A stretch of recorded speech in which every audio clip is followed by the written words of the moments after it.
Your homeworld has how many natural disasters per standard galactic cycle? Lieutenant Commander Alex Reeves leaned back in his chair, taking a long swig of his beer. Actual Earth beer, not the synthetic swill the Galactic Confederation passed off as alcohol. The embassy bar was quiet tonight, just how he liked it. I don't see what's so funny about it, Alex replied, setting his bottle down with a deliberate thunk. Hurricanes, tornadoes, earthquakes, tsunamis, volcanic eruptions.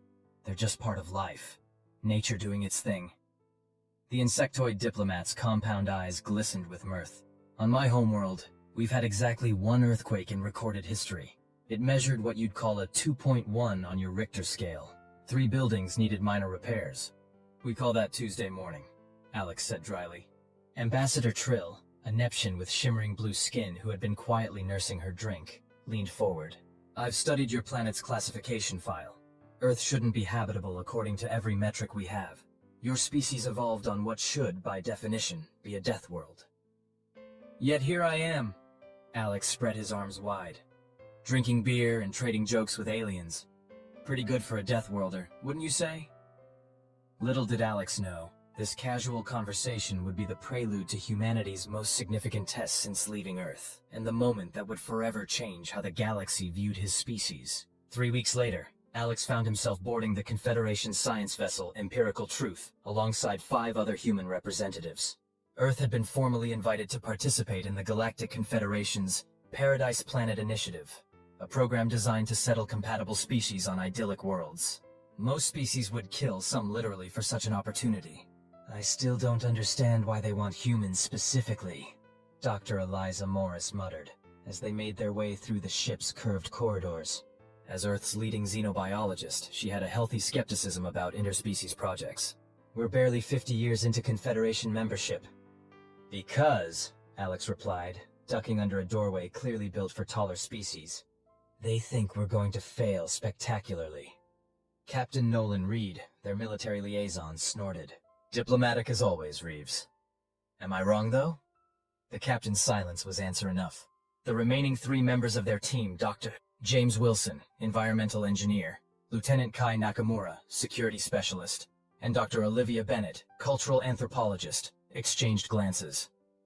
They'd all been briefed on the peculiar circumstances of their invitation.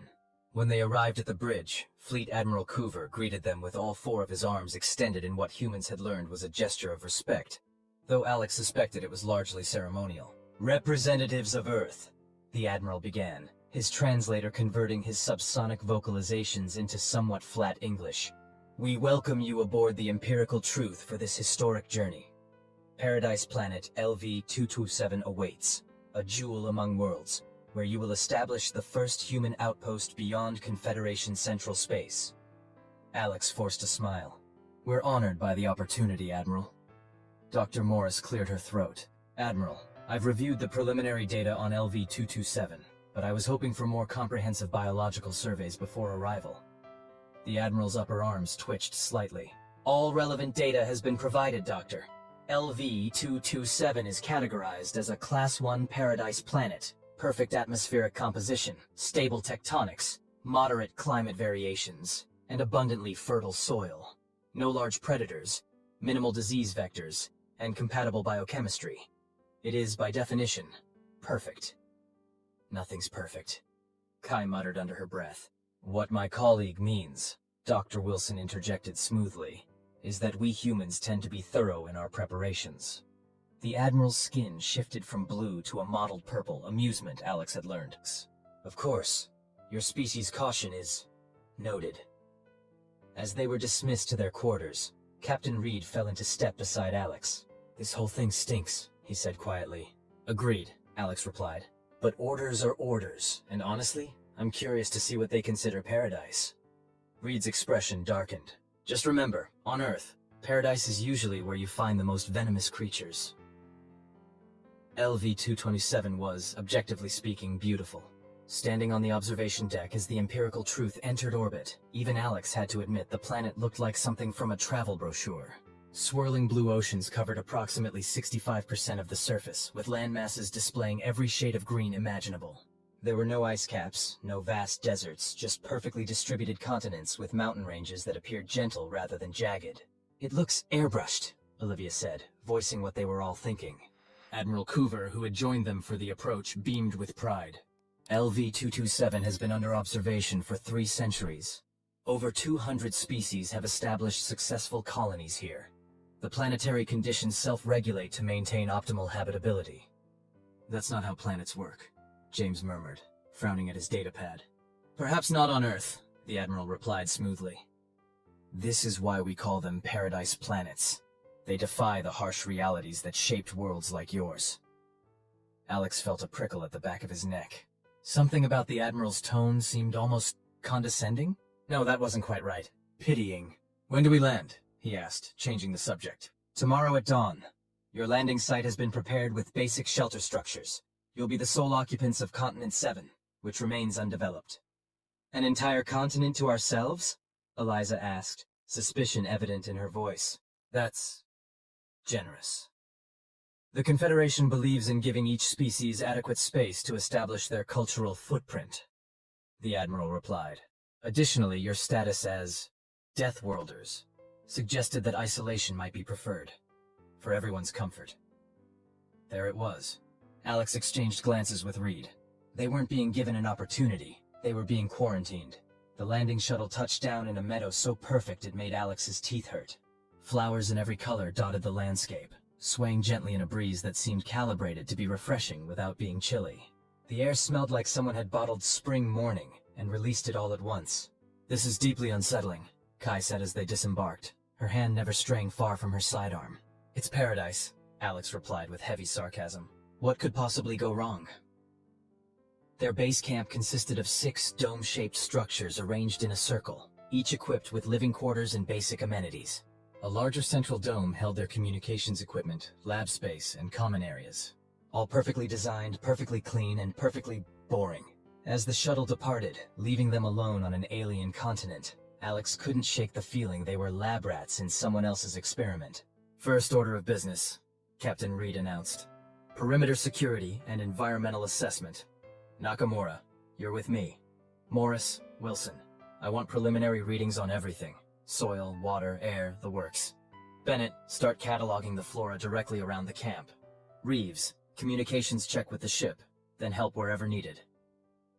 They dispersed to their tasks, professionals despite their misgivings. Alex made his way to the comm dome, activating the system with practiced ease. Base camp to empirical truth. Radio check. Over. The response came immediately. We read you, base camp. Systems nominal. The Admiral wishes you a productive first day in paradise. Alex rolled his eyes. Roger that. Base camp out. He was about to leave when he noticed something odd on the communications console. A small light was blinking, a secondary system running in parallel to the main array. Curious, he pulled up the system diagnostic. Well, that's not suspicious at all, he muttered, discovering an independently powered long-range transmitter sending regular data bursts to somewhere. Not the empirical truth. He made a mental note to have Kai look at it later.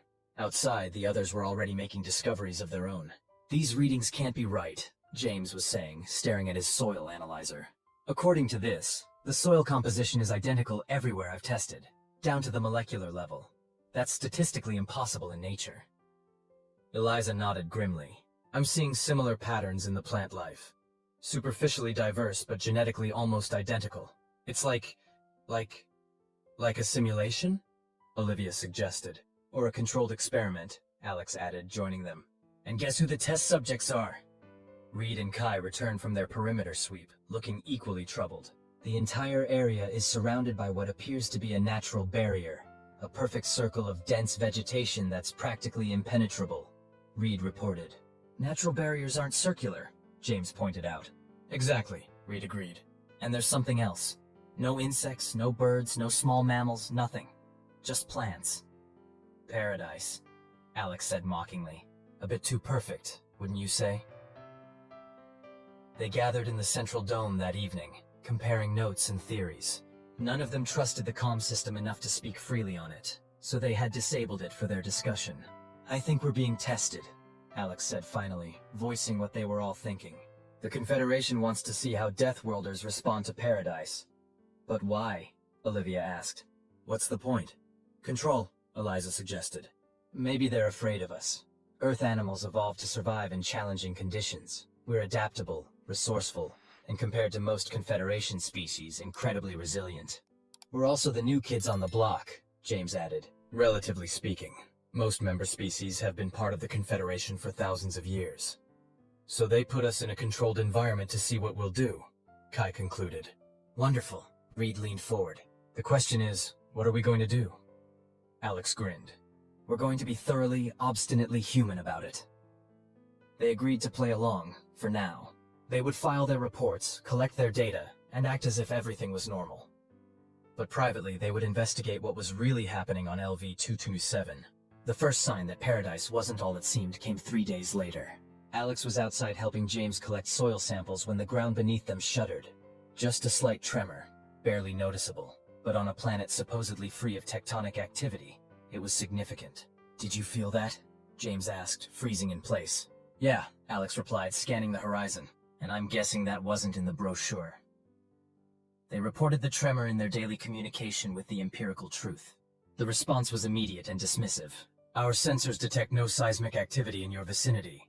Perhaps it was equipment vibration or a misinterpretation of local gravity, the ship's science officer suggested. When a second tremor hit the next day, stronger than the first, they reported it again. The response was identical. They're gaslighting us, Kai declared at their evening meeting. But why deny something so easily verified? Olivia wondered. Because they didn't expect it to happen, Eliza said quietly. Something's wrong with Paradise. On day 5, the rain started. Not a gentle, nourishing shower, but a torrential downpour that didn't let up for 38 hours straight. The perfectly modulated temperature dropped 15 degrees. Streams formed, then rivers, then raging torrents that threatened to flood their camp. Still think this is Paradise? Alex shouted to Reed as they worked to reinforce the domes against the deluge. Reed's grim expression said it all. The Confederation had either lied about LV-227's stability, or something had gone catastrophically wrong. Their daily report to the empirical truth was met with silence for nearly an hour before a response finally came. Minor meteorological variations are expected as the planet adjusts to your presence. Continue with established protocols. Adjust to our presence? James repeated incredulously. That's not how planetary weather systems work. Unless they're artificial, Eliza suggested. The implications hung heavy in the air. By the end of the second week, LV-227 had treated them to earthquakes, floods, windstorms, and temperature fluctuations that would make Earth's most erratic climates seem stable by comparison. The perfect meadow surrounding their camp had transformed into a muddy, debris-strewn wasteland. Yet somehow, the barrier of dense vegetation remained intact, keeping them contained in their increasingly hostile paradise. I think I know what's happening, James announced during their meeting on day 15. The planet's environmental systems are calibrated for non-death worlder physiologies. Our presence is causing them to overcompensate. You're saying the planet is trying to accommodate us? Reed asked. In a manner of speaking, if LV-227 is artificially maintained to provide optimal conditions for its inhabitants, our baseline optimal is dramatically different from other species. We evolved on a world of extremes. The system doesn't know how to handle us. So Paradise is literally breaking down because we're too tough for it, Alex said, unable to suppress a laugh. That's actually kind of hilarious. It won't be hilarious if the environmental controls fail completely, Eliza warned. We don't know what the natural state of this planet is, or if it even has one. That night, as if to emphasize her point, they witnessed a spectacular aurora dancing across the sky. Beautiful, but troubling on a planet that supposedly had a perfectly stable magnetosphere. The planetary barriers are failing, James confirmed after taking readings. Whatever force field or technology they're using to maintain these conditions is becoming unstable. Their report to the empirical truth was direct, requesting immediate evacuation due to planetary system instability. The response, when it finally came 12 hours later, was not what they expected. Request denied. Current observations indicate the experiment is proceeding as anticipated. Continue monitoring and reporting. Experiment? Reed growled. They just admitted it. But proceeding as anticipated? Olivia looked troubled. That suggests they expected this to happen. They wanted to see how we'd react to Paradise falling apart around us, Alex realized. They're testing our resilience. Kai checked her weapon for the 10th time that day. So do we pass their test and hope they extract us? Or do we find our own way out? Reed's expression hardened. We've got 6 highly trained professionals from a death world. I say we show them exactly what that means. Their first step was to neutralize the surveillance. Using the excuse of electromagnetic interference from the Aurora, they accidentally disabled the monitoring equipment in their domes.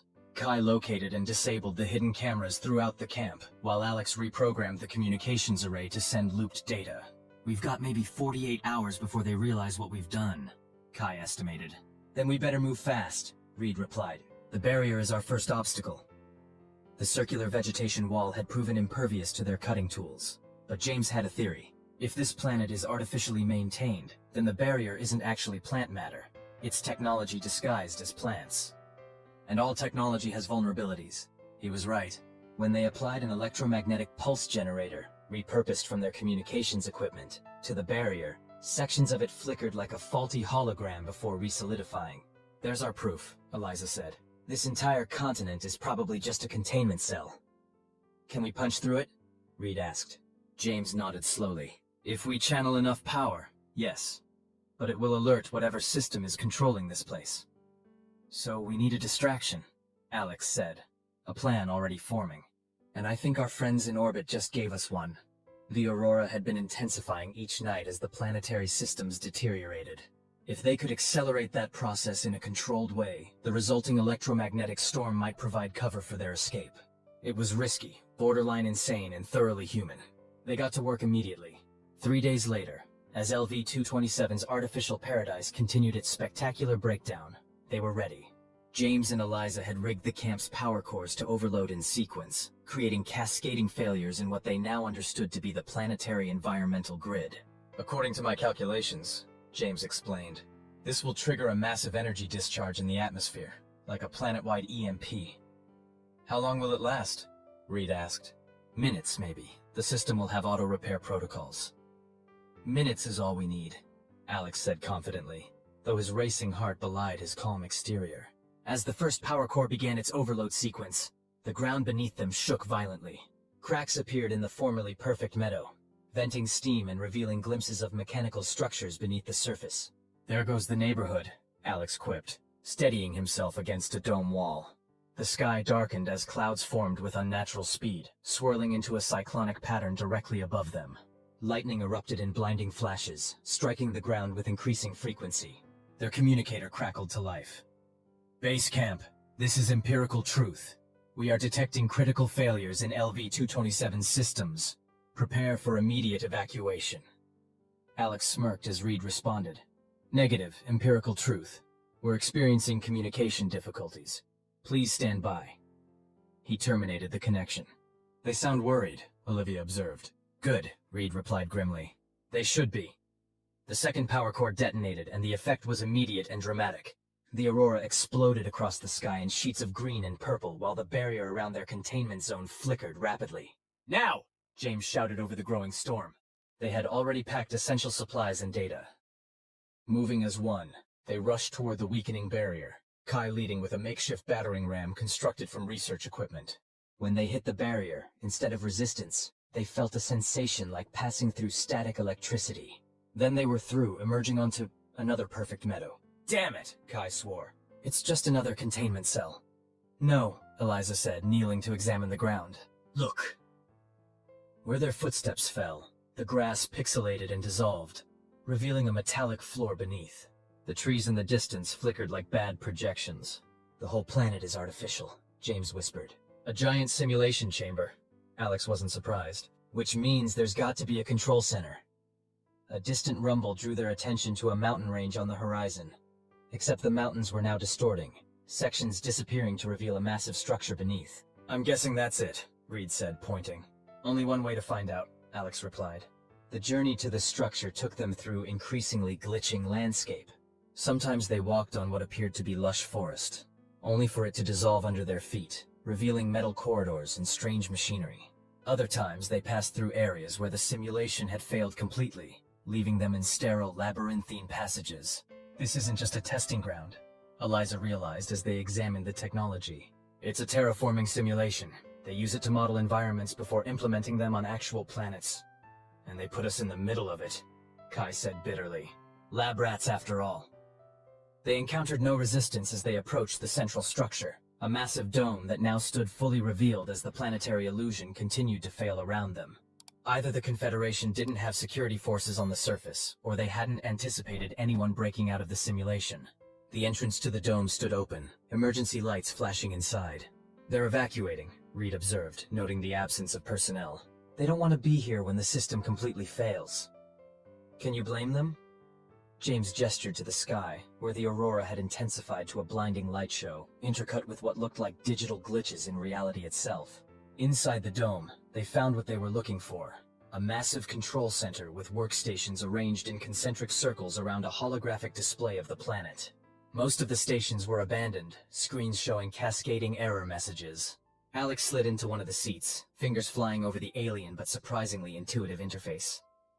"The system's in full meltdown. Whatever they used to power this place, our little sabotage pushed it over the edge." "Can you access their communications?" Reed asked. "Working on it," Alex replied, diving deeper into the system. "There's something else here. Records of previous participants in their Paradise experiment." The others gathered around as Alex pulled up file after file. "Hundreds of species," Olivia breathed. "All tested the same way we were. But look at the results." Eliza pointed to a column of data. "Almost all of them, stabilized within parameters, adapted to controlled environment, successfully integrated." "And us?" Kai asked. Alex found their file, prominently displayed with flashing alerts. "Humans. Critical system failure. Experiment terminated prematurely. Subject species demonstrated unprecedented environmental adaptation causing catastrophic simulation collapse." They stared at each other in stunned silence before Olivia broke into laughter. "We broke Paradise," she said between gasps.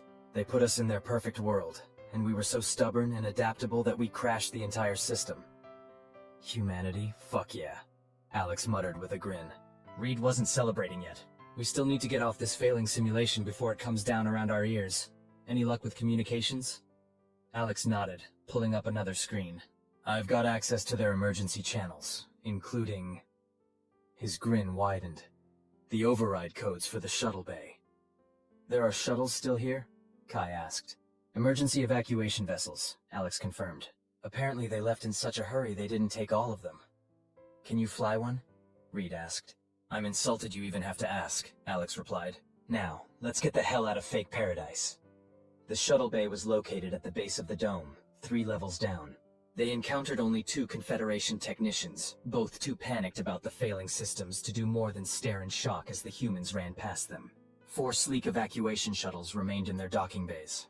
Alex chose the one nearest the exit doors and got to work bypassing its security.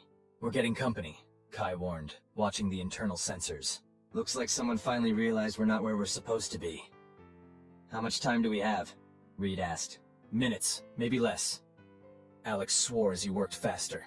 "The good news is, these shuttles are designed for anyone to use in an emergency. The bad news is the system recognizes us as experimental subjects, not authorized evacuees." "Can you override it?" Eliza asked. "I'm trying to convince it that we're a Confederation emergency response team," Alex replied, fingers dancing across the controls. "It's not buying it completely, but... there!" The shuttle's entrance ramp descended with a hydraulic hiss. "Everyone aboard now," Reed ordered. They piled into the shuttle, securing themselves in acceleration couches as Alex took the pilot's seat. The control panel illuminated with symbols and readouts in various alien languages, but the basic flight controls were universal enough. "Hold on to something," Alex advised as he initiated launch sequence. "This might get rough." The bay doors began to close. Someone had triggered the lockdown protocol. "Too late," Alex muttered, ramming the throttle forward. The shuttle leapt from its berth, scraping against the partially closed doors with a screech of metal that reverberated through the cabin. Then they were out, shooting into the sky of a dying simulation. The view was apocalyptic. The planetary illusion was failing in massive sections, revealing the artifice beneath. Where once there had been perfect forests and mountains, now there were exposed girders, machinery, and vast empty spaces where the projection had failed completely. "The empirical truth will try to stop us," Reed warned. "Let them try," Alex replied, pushing the shuttle to its maximum acceleration. "We just need to reach orbit and activate the long-range communicator. Earth needs to know what happened here." The shuttle's sensors blared a warning. The science vessel had locked weapons on them. "Apparently the Confederation isn't as peaceful as they claim," Kai observed dryly. A voice crackled over their communication system. "Human shuttle, this is Admiral Coover. Return to the surface immediately. The experiment is not concluded." Reed took the communicator. "This is Captain Reed. Your experiment is over, Admiral. Your paradise planet is collapsing, and we're leaving. Fire on us if you want, but remember, Earth will notice if 6 of its citizens disappear." There was a long pause before the Admiral responded, his voice tight with what might have been anger or fear. "You were never supposed to leave the simulation zone. No species has ever... This is unprecedented." "Welcome to dealing with Deathworlders," Alex called over his shoulder. "We're full of surprises." As they approached the upper atmosphere, the shuttle shuddered violently. "What now?" Olivia asked, gripping her seat. "The planetary systems are going critical," James reported, reading from the sensor display. "The power core that maintains the simulation is destabilizing." "In English, please," Kai requested. "LV-227 is about to become a very real debris field," James clarified. "We need to get clear, now." Alex pushed the shuttle beyond its safety limits, ignoring the warning alarms. "Tell our friends on the empirical truth that they might want to back off too." Reed relayed the message, adding, "Unless you want to explain to the Confederation Council why you lost a science vessel along with their precious paradise planet." The response was immediate. The empirical truth broke orbit, accelerating rapidly away from LV-227.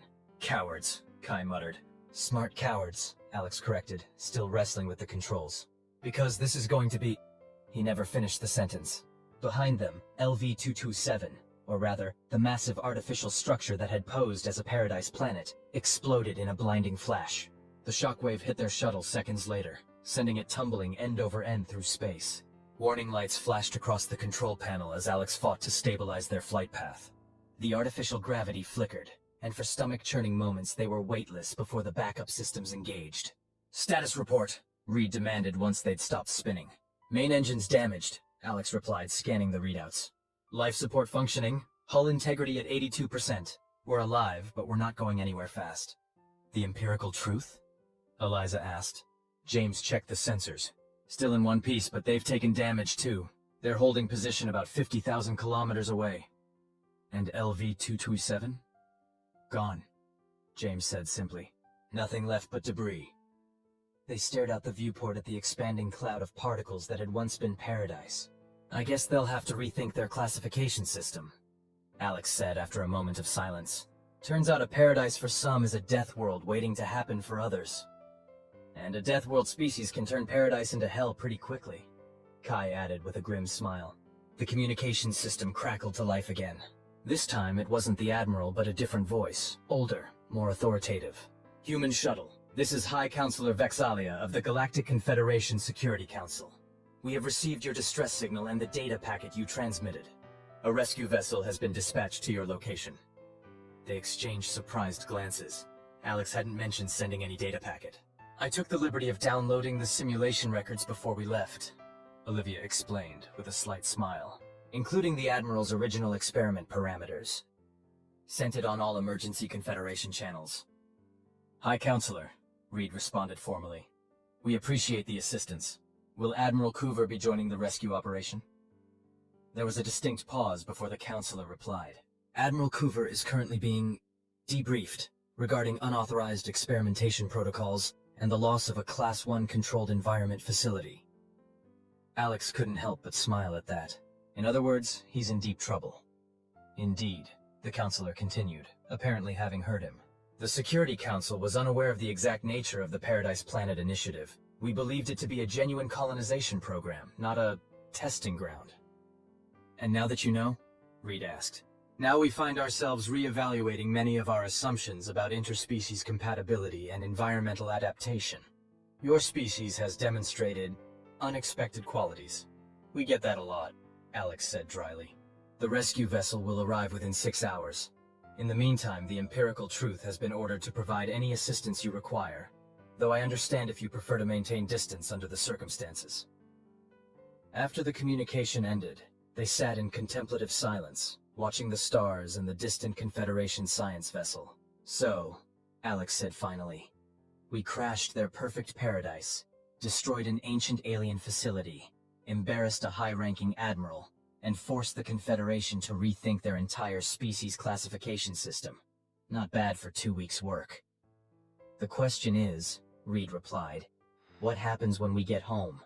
Earth needs to know what the Confederation was really up to. They'll know, Olivia assured him. I sent the data to Earth too. Alex laughed, genuinely this time. Remind me never to underestimate anthropologists. The real irony, Eliza mused, is that by trying to quarantine us in their artificial paradise, they proved exactly why humans are valuable to the Confederation. We adapt, we question, we overcome. Skills they apparently lost long ago in their pursuit of perfection. Humanity, fuck yeah. Kai repeated Alex's earlier sentiment. I'll drink to that, Alex said. Once we're safely back on our actual death world, where things make sense. Outside, the debris field that had once been paradise continued to expand, a fitting metaphor for the shattered illusions between species, but also, perhaps, the beginning of something new. A confederation that understood that paradise was subjective, and that sometimes the most valuable allies were those shaped by adversity rather than comfort. After all, when paradise fails, you want a death worlder on your side, and Earth had plenty of those to offer.